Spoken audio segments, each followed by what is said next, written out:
সবাই কেমন আছো? আশা করি ভালোই আছো, আমিও ভালো আছি। বন্ধুরা, আজকে মা বানিয়ে দেখাবে এই গরমের দিনে আলু দিয়ে রুই মাছের পাতলা ঝোল। তোমরা সবাই একদম স্কিপ না করে প্রথম থেকে শেষ পর্যন্ত পুরো রেসিপিটি একদম স্কিপ না করে দেখতে থাকো। আশা করি তোমাদের খুবই ভালো লাগবে। এখানে রুই মাছ নিয়েছে। রুই মাছ জল দিয়ে একদম পরিষ্কার করে বেছে নিয়ে ধুয়ে নিয়েছে। মা কীভাবে রান্না করবে তোমরা সবাই দেখতে থাকো। এবার মাছের মধ্যে পরিমাণ মতো লবণ আর হাফ চা চামচের মতো হলুদ গুঁড়ো দিয়ে দেবে।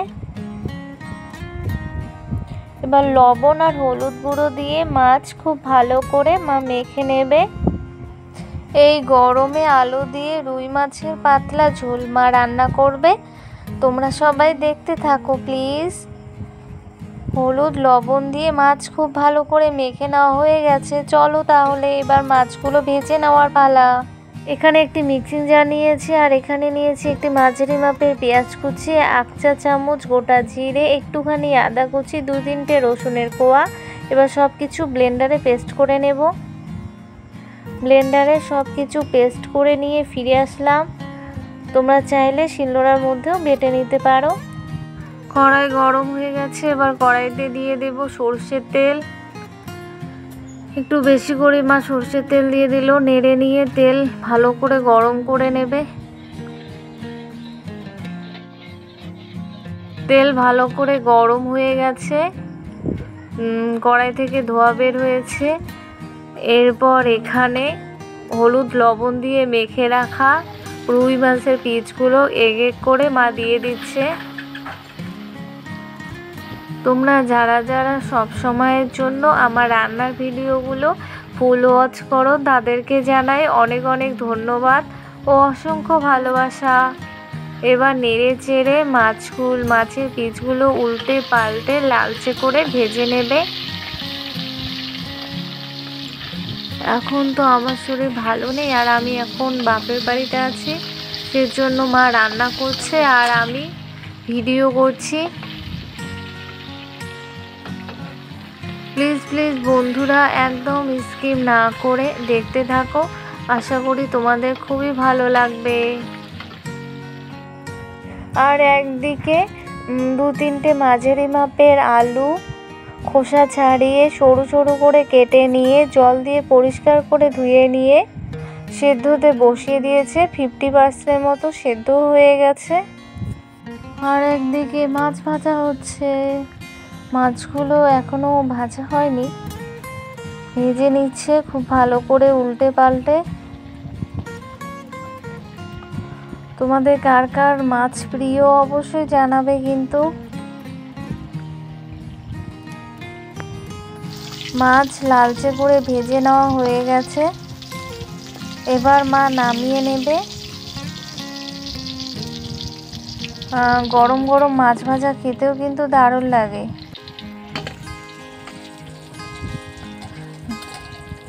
এবার মা মাছ নামিয়ে নিচ্ছে। এভাবে করে বাকি রুই মাছের পিসগুলো ভেজে নেবে। সবগুলো মাছের পিস ভেজে নিয়ে নামিয়ে নিয়েছে। এবার মাছ ভাজা তেলের মধ্যে আর একটু সরষের তেল দিয়ে দিল। তেল কিন্তু খুব গরম হয়ে গেছে আর কড়াইও। এরপর তেলের মধ্যে ফোড়নে দিয়ে দেবে সামান্য একটুখানি পেঁয়াজ নেড়ে নিয়ে এরপর এখানে দিয়ে দেবে 3-4টের মতো চেরা কাঁচা লঙ্কা। তোমরা কেমন ঝাল খেতে পছন্দ করো সেই অনুযায়ী লঙ্কা দিয়ে দেবে। এবার নেড়ে নিয়ে পেঁয়াজ লঙ্কা হালকা লালচে করে ভেজে নেবে। পেঁয়াজ লঙ্কা হালকা লালচে করে ভেজে নেওয়া হয়ে গেছে। এরপর এখানে 50% মতো সেদ্ধ করে রাখা আলুগুলো দিয়ে দেবে। এবার এই আলুগুলো সব কিছুর সঙ্গে খুব ভালো করে নেড়ে নেবে।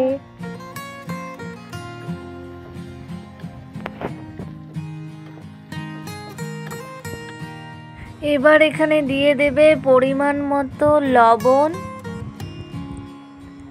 আর দিয়ে দেবে পরিমাণ মতো হলুদ গুঁড়ো।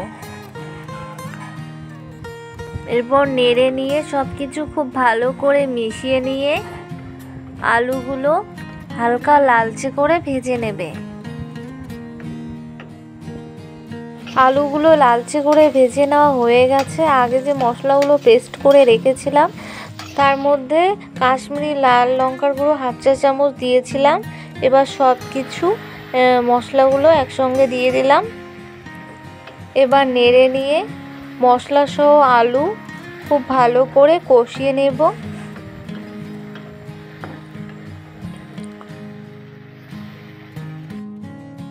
মশলা সহ আলু খুব ভালো করে কষিয়ে নেওয়া হয়ে গেছে আর তেলও ছেড়ে দিয়েছে। এরপর এখানে মা জল দিয়ে দেবে, একটু বেশি করেই জল দিয়ে দেবে। তোমরা কীরকম ঝোল খেতে চাও সেই অনুযায়ী জল দিয়ে দেবে। আলু একটু সেদ্ধ করতে জল একটু কমিয়ে যাবে, সেজন্য বেশি করেই জল দিয়ে দেবে। এবার নেড়ে নিয়ে হাই আছে 5 মিনিট মতো জাল করে আলু সেদ্ধ করে নেবে। 5 মিনিট জাল করে ফিরে আসলাম। আলুগুলো খুব ভালো করে সেদ্ধ হয়ে গেছে। এরপর মা এখানে ভেজে রাখা মাছের পিসগুলো দিয়ে দেবে। কয়েকটা মাছের পিস দিয়ে দেবে আর কয়েকটা রেখে দেবে।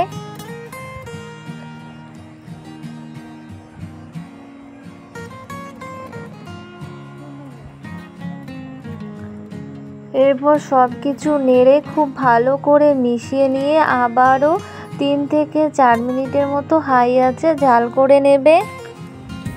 4 মিনিট জাল করে ফিরে আসলাম।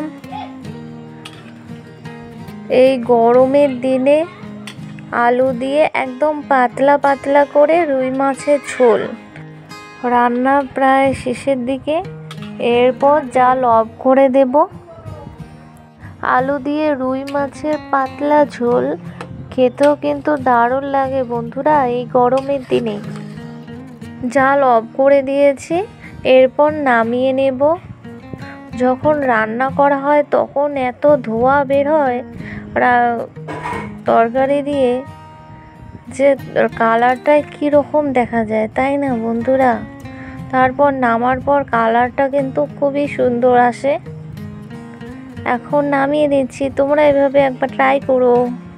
এই গরমের দিনে আলু দিয়ে পাতলা পাতলা করে রুই মাছের ঝোল রেসিপিটি দেখে যদি তোমাদের ভালো লেগে থাকে তাহলে অবশ্যই ভিডিওটিতে লাইক, কমেন্ট এবং শেয়ার করবে এবং অবশ্যই চ্যানেলটিকে সাবস্ক্রাইব করে বেল আইকনটি অল করতে ভুলবে না। আজকে এ পর্যন্তই, দেখা হবে পরের ভিডিওতে। তোমরা সবাই ভালো থেকো। বাই।